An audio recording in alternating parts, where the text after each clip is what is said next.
Fireside Tales.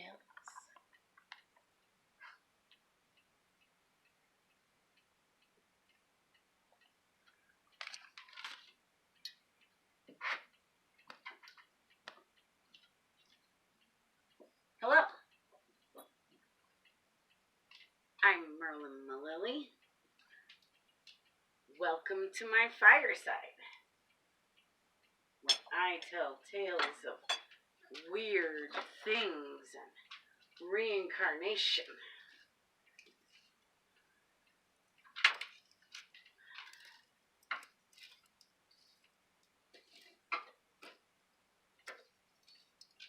Spirituality, smudge sticks.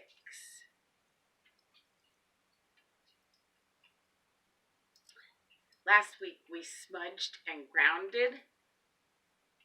I like to smudge and ground before I do any meditative work or any kind of magic. I also talked last week about how I'm a shaman and a druid high priestess in this life. But I've been a shaman and a druid high priestess in past lives as well.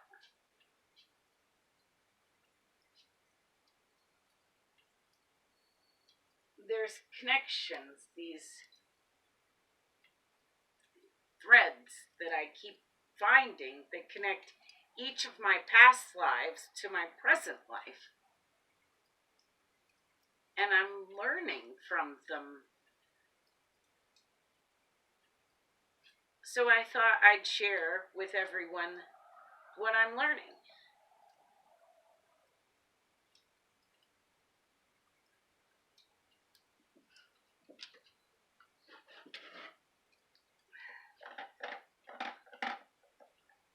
Via stories. Stories within stories. With coffee. Just coffee. With milk. In the morning. By the fireside.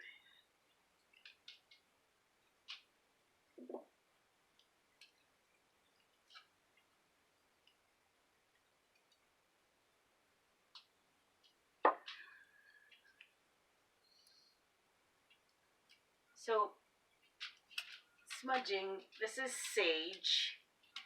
It comes in the form of smudge sticks. You can buy it at New Age shops, and they sell it everywhere in Mount Shasta, but this is Mount Shasta we're talking about. We're in California. If you're in like the Midwest, it might be a little harder to find, but I don't know that it doesn't flare.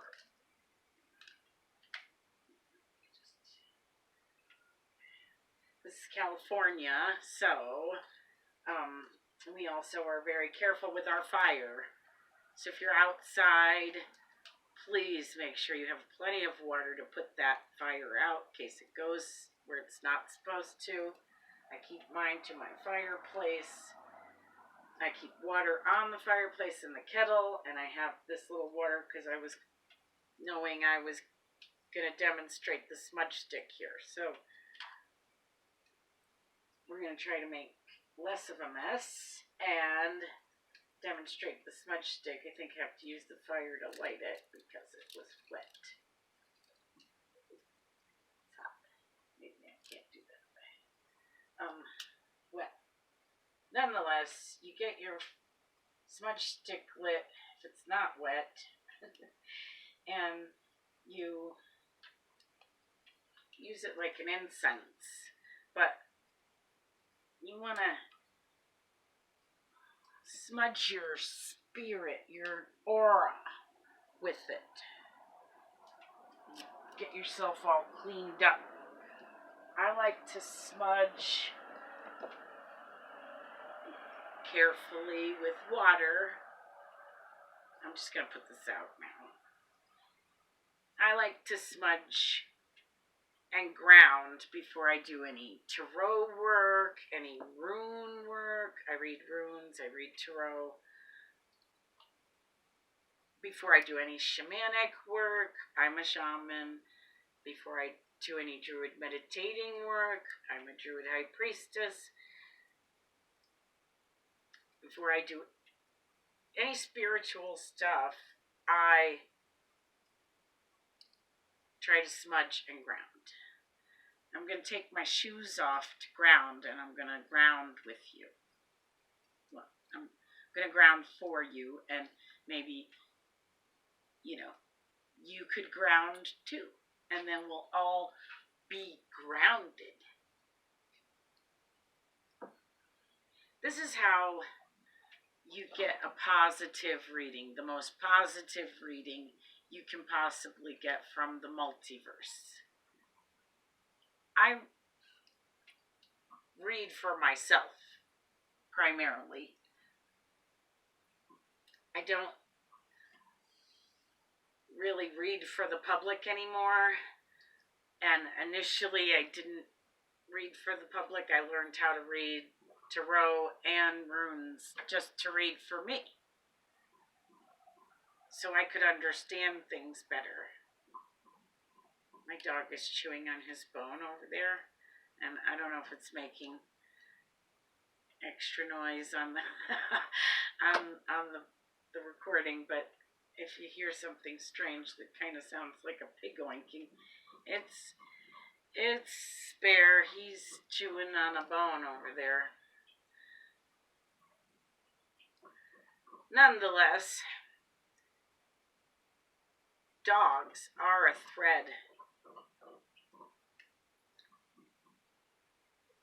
that I have found throughout all of my lifetimes. And my lifetimes I view in a book that I reach meditatively. This book resides in a library, but it's a meditative library in another plane. It's not here per se. It's a metaphysical library in another place. You can only get there through meditation. I also keep meaning to do a guided meditation on video from Lily Studios that introduces you to your spirit guides. You should always travel about meditatively in the multiverse with spirit guides. Also, I am a medium, so I can hear my spirit guides really well. I've been able to communicate with the spirit world since I was a little kid, and I think this is a talent I've had for a long time.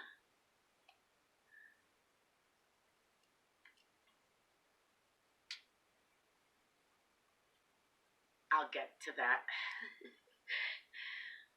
This episode, I promise.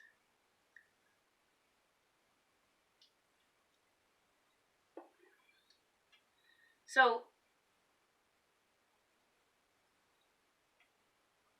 far, every episode of Fireside Tales, I've done some storytelling within storytelling, where I've told the story of the Grateful Dead each show so far,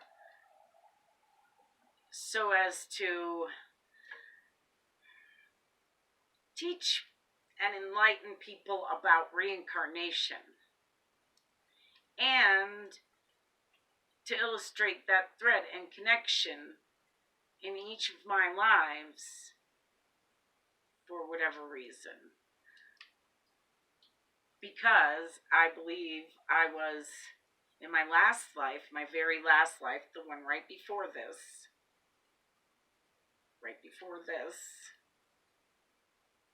I believe I was in the Grateful Dead. I was born the day Ron Pigpen McKernan died.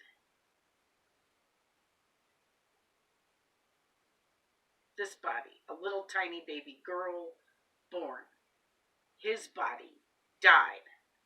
No more. Soul moved on into me and became me. But I've been, according to my book in the Akashic Records, many, many people. My book is big and old and dusty. And I pretty much stick to my book. Bear is done with this topic. He's complaining. He's also done with his bone for now.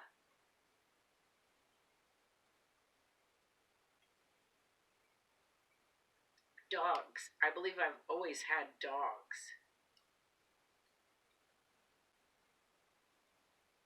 Except in ancient Egypt, I think we had lions. I know it seems weird, but I think we had lions, like pets, like dogs. I had a memory in my book of just petting a full-grown lioness, just petting her like a dog when I was a child.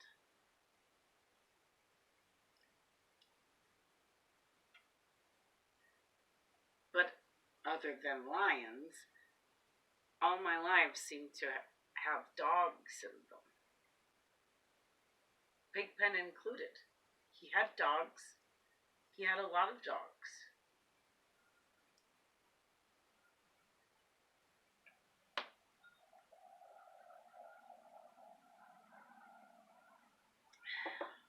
So,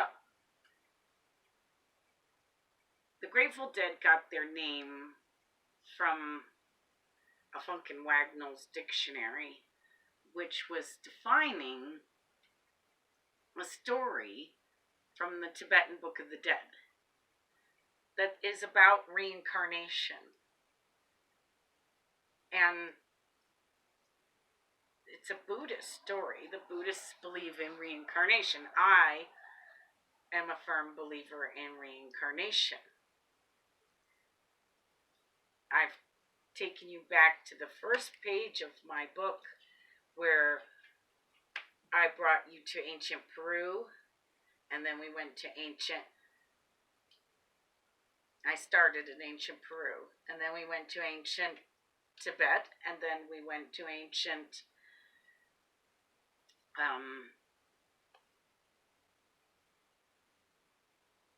Egypt, and then we went to ancient Sumeria. Our last show, I left you off in ancient Sumeria.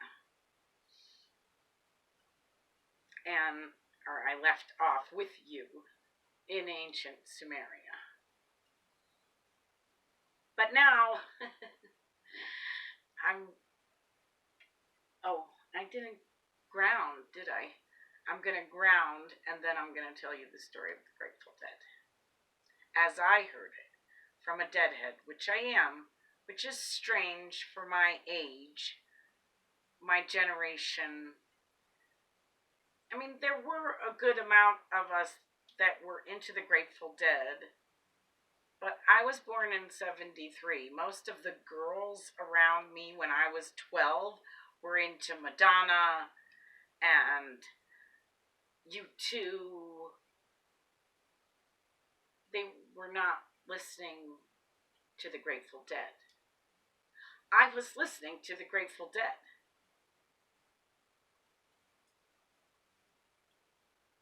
And Hendrix and Janis and Cream, all these 60s bands.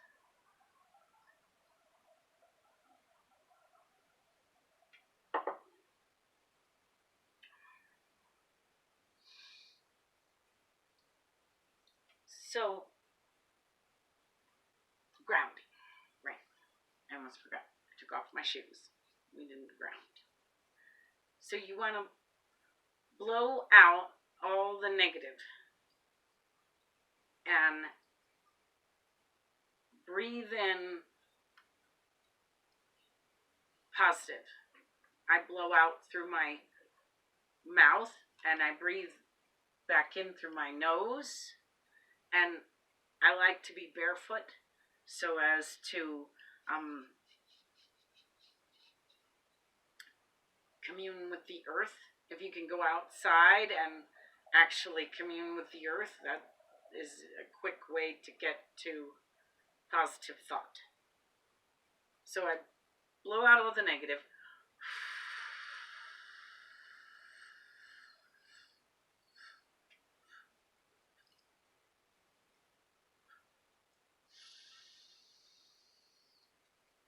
Breathe in all the positive.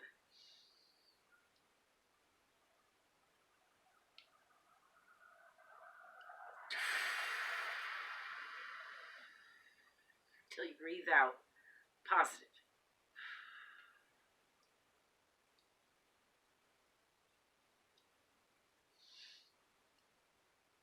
So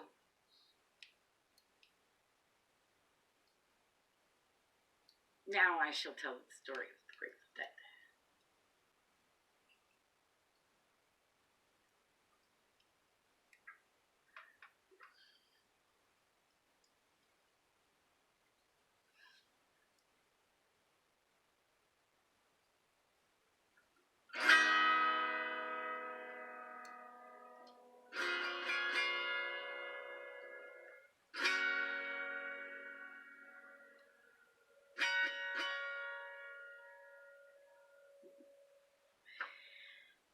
Introducing the harp.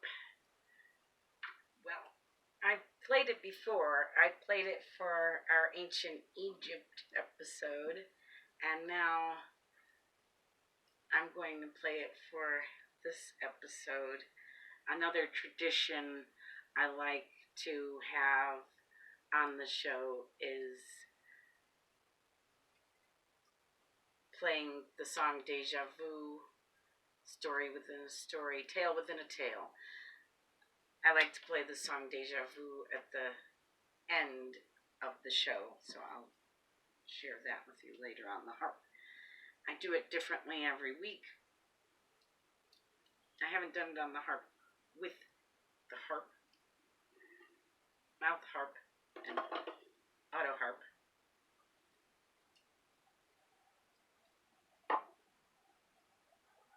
So I'm double harped today.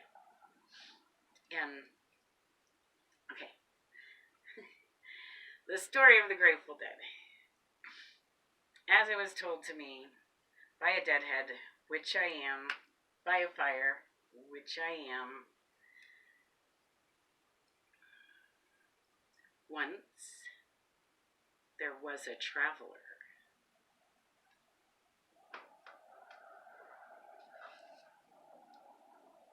I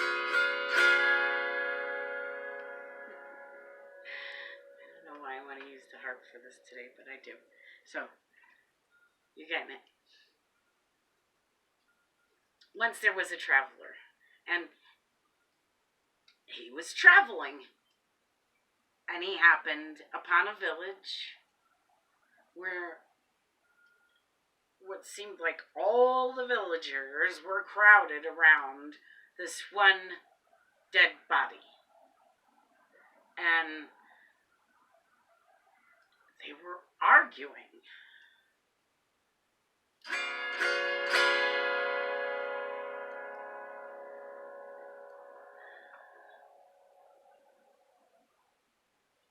They were arguing over the dead man's debts and who was going to bury him and how and who was going to pay for it. They were squabbling over petty debts when the man was right there, dead. So the traveler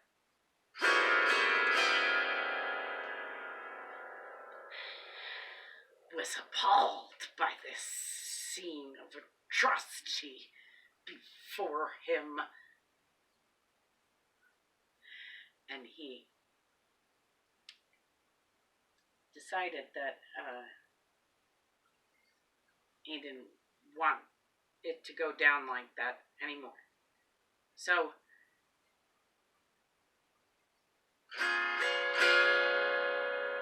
he paid the dead man's debts.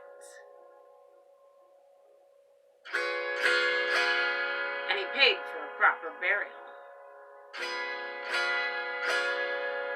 And he paid...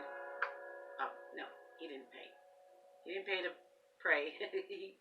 He prayed over the dead man's grave, which he did pay for. And he traveled on.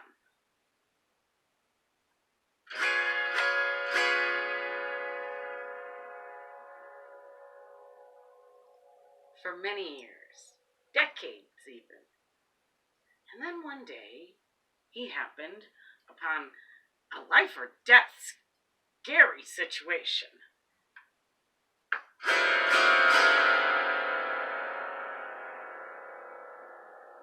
And all of a sudden, out of nowhere, some stranger scoops him out of the situation and saves the traveler's life. Same traveler from the very beginning of the story.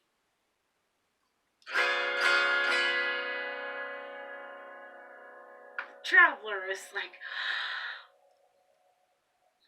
where did you come from? Why did you save my life? Thank you.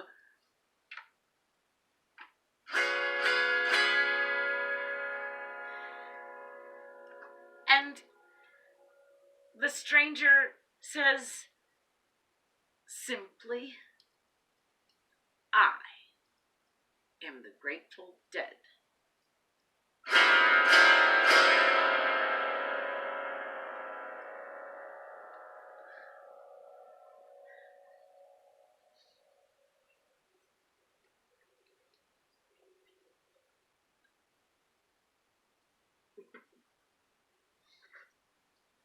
Told you we were going to get weird.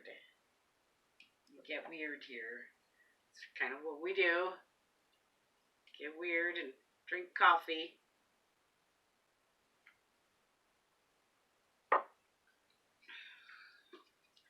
So, I last left you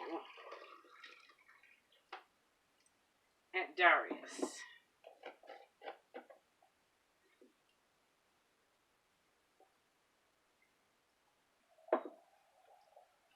And his strange plot to kidnap the Greek princess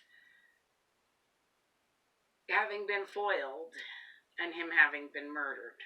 But probably having inspired a lovely Greek myth. If you want to know more, you'll have to watch Darius 1 or Darius 2, our last 2 episodes. Because today, we are going to talk about my next life. So, I believe Darius was murdered beneath his palace. And he probably had it coming. We discussed karma in our last episode. And I'm claustrophobic, possibly as a result. I don't like caves or underground anything except music. I like underground music, punk, that's alright, but if I have to go listen to it in the catacombs, you can count me out. I don't like caves. I'm claustrophobic. I can climb mountains for days, but I don't like caves. So, of course, my next life, in my book, in the Akashic Records, begins in a cave. Karma. told you about karma.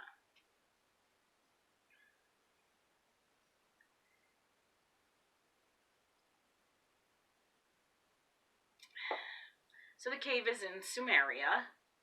I last left you in ancient Sumeria with Darius, BC, before Christ. And I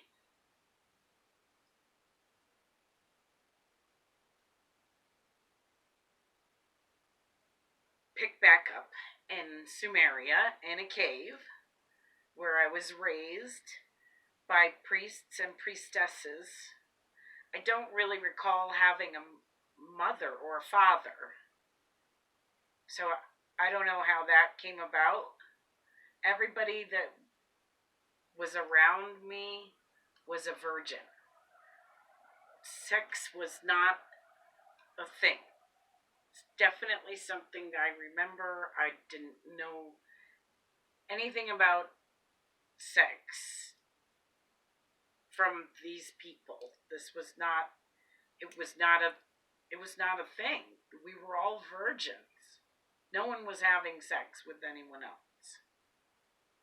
I'm not sure where the babies, well, they didn't come as babies. I guess came as like maybe toddlers. I remember toddling around the cave. I'm not sure how I came about, but as far as I knew, there was no sex going on between the people that were raising me in that cave. And they were priests and priestesses, and I was being taught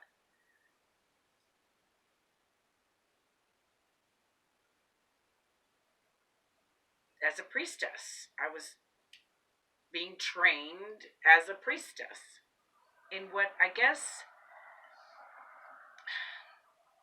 it would now be Iraq, and maybe an early form of Zoroastrianism.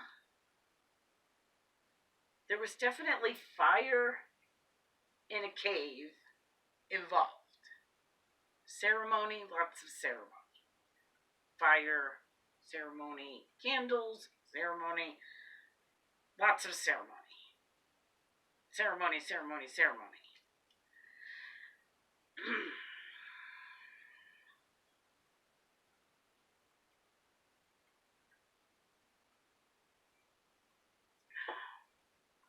So this is about the 1st century AD.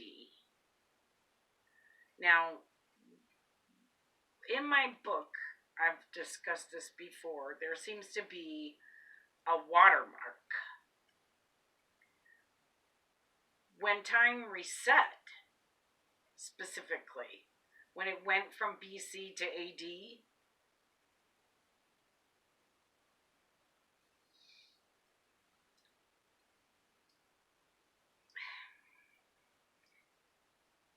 everything before and including Darius is dry and sandy and brittle,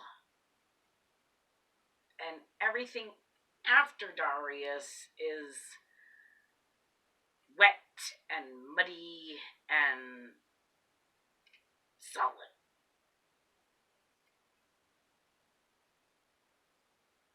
And I've discussed this in other episodes where, well, Darius in particular, he made the King's List, and the King's List was a Sumerian King's List, and it was in a couple different languages, so it's been deciphered, except historians are confused as to why each king seems to be listed having like 1,000-year reign or 1,000-year life or something weird like that.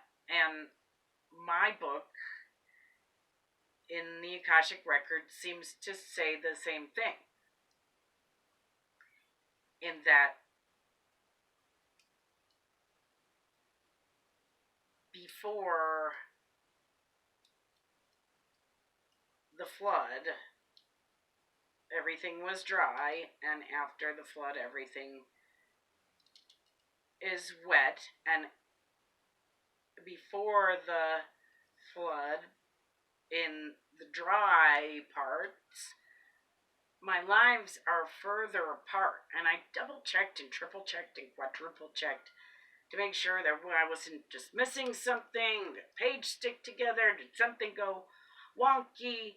But no, there seems to be like 1,000 years between Darius and the previous life, their births. And they're both historically on the king's list. And my book matches up with the king's list, which is weird.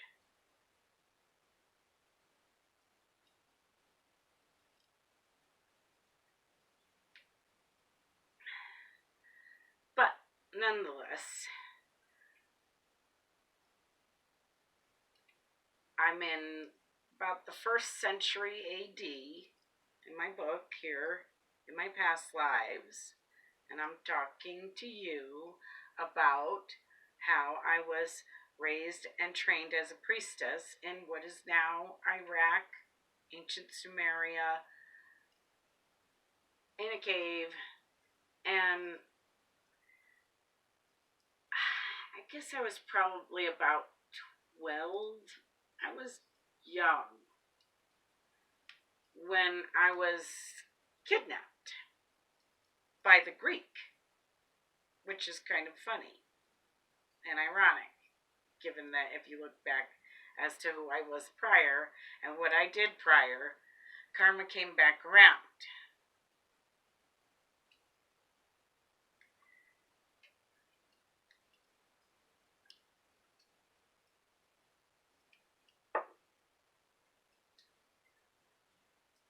So I don't think I was Hades or anything crazy like that, so let's not run off in that direction.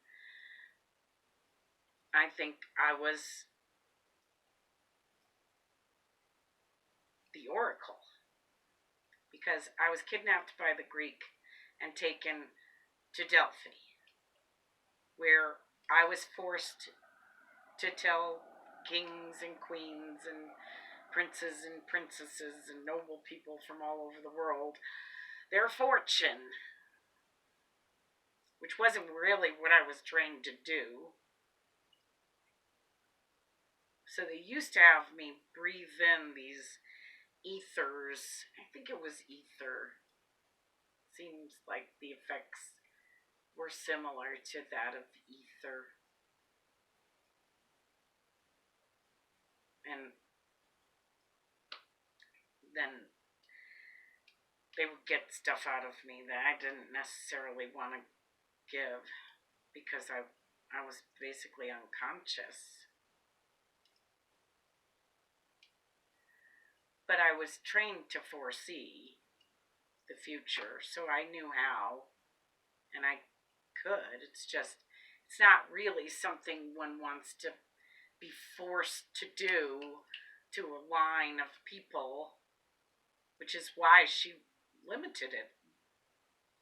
Even as a slave, basically, she only saw people like every 4 months or something like that, a couple times a year, not every day. She couldn't do it every day. And there were other priestesses that were kidnapped with me that were also forced to be oracles for them. And the first treasury was made because people paid to see the oracle, but they didn't pay the oracle. She didn't get to keep any of that. She did still have some of her gift giver priests that got kidnapped with her. And she is the one that I was fascinated by the Christmas story of the three kings for the longest time, and of Orient are the song. I'm a musician, so the song fascinated me. I was raised Catholic, and that part of the Christmas story always, in this life, I'm saying, in this body, and that part of the story always fascinated me. Like, why did these kings come following a star? And isn't that strange and not really a Christian thing to do? and I found her. I found the kings, and they were Sumerian gift giver kings, and they were a part of the oracle's entourage originally and in Greece. And so she tried to give away that stuff because she wasn't allowed to have it. She could have some little bits, like maybe she could have some myrrh to wear on her body, but she couldn't have like gold to go out on the town. But she did send those 3 gift giver priests to the baby Jesus, and she did predict his birth and that he'd be the King of Kings. Only I think she was talking about like Darius's position, where he just reigned over a vast portion of the Fertile Crescent out there in the Middle East, King of Kings. But Herod came to her, King Herod, he's in the Bible. He came to her to have his fortune told, and she told him about the King of Kings that would be born under a star in Bethlehem on such and such a day. Though I think it was in the spring and not December 25th. That's an ancient Egyptian holiday and Horus's birthday, from what I gather. A whole different pantheon.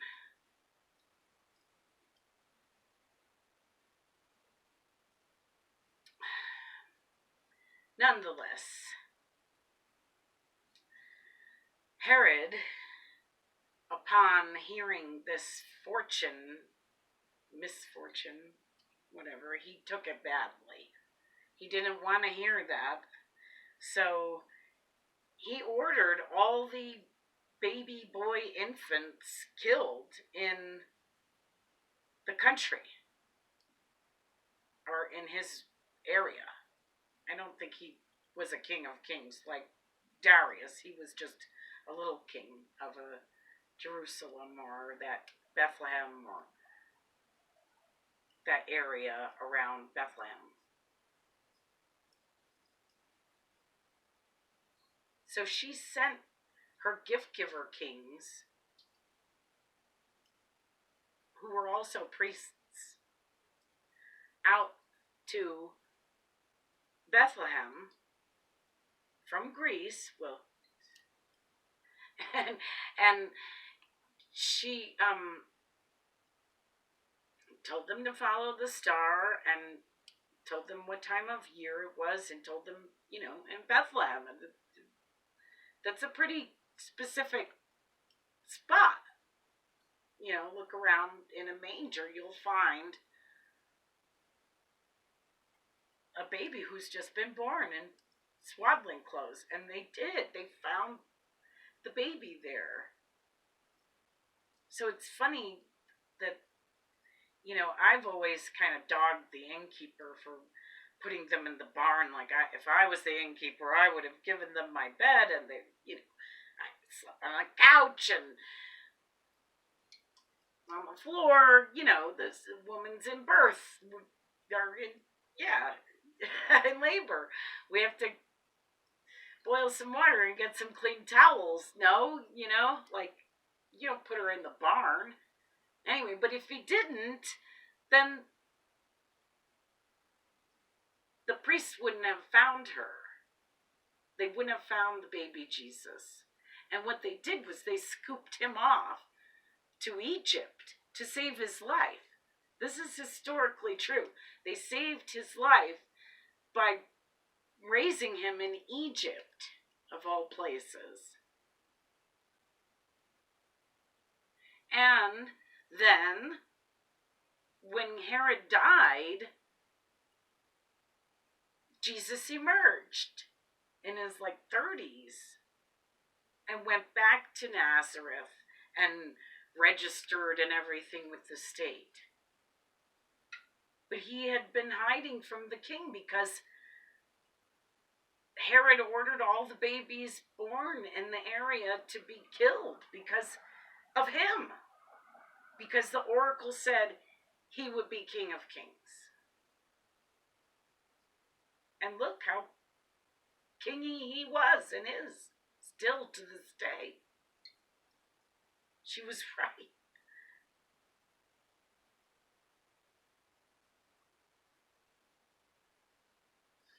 So, while the oracle was in Greece, she had been kidnapped at 12 and was a virgin, and all the other priestesses around her were virgins as well. And one night, in a drunken stupor, the Greek in their drunken stupors, the Greek nobleman came and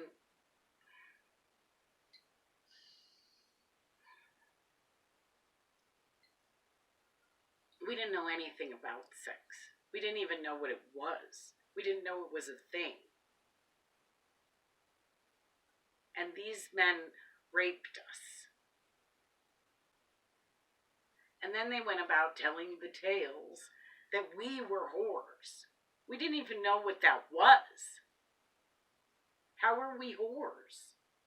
Somehow we were temptresses. We were hidden away. No one even saw us. How were we tempting anybody? We weren't allowed to go out.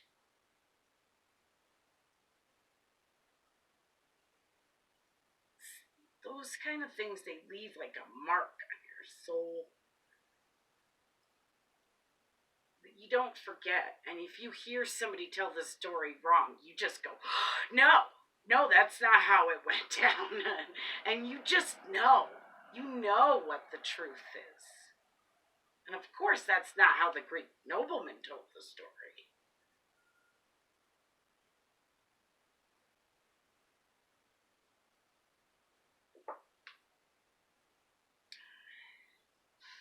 Anyway, the Romans sacked Delphi in, I have that written down, 191 BC.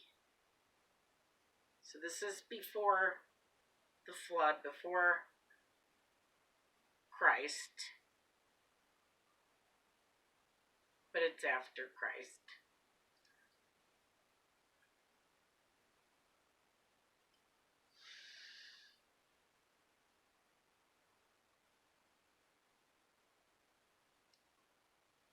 The Greeks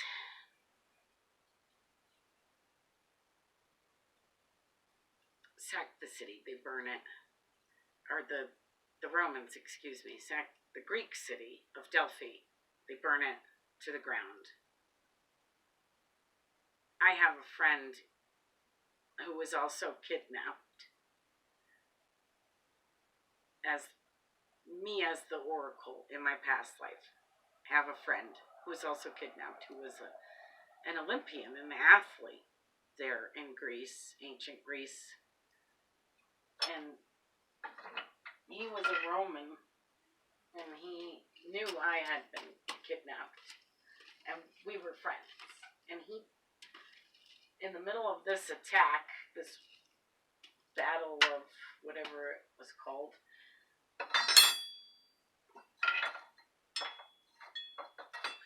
he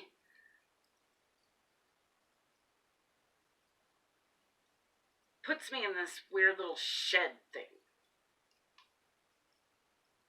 And he closes the door, and it's dark. I don't have a torch or a light or anything. And I just wait there. He tells me to wait, so I just wait there. And what seems like forever later, he comes back and he has a torch and he closes the door and we proceed down a tunnel, a gate. And we run.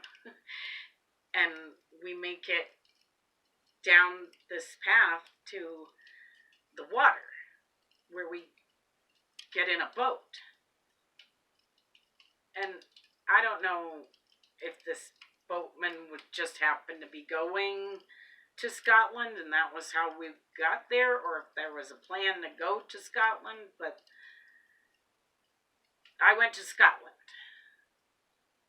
And it seems that this is roughly like when the watermark happened. It's like when Jesus was born, when I thought it was a war tactic. Like I didn't understand what was going on, and I don't think anyone else understood what was going on either. We didn't have the internet. There wasn't even newspapers. There was no way to communicate that the whole planet was flooding to the whole planet. And if you were on a boat, you were cool, so you didn't really worry about it. Scotland happens to be kind of high in elevation, and there's a lot of cliffs that you could get to them in the flood. So, like, that was probably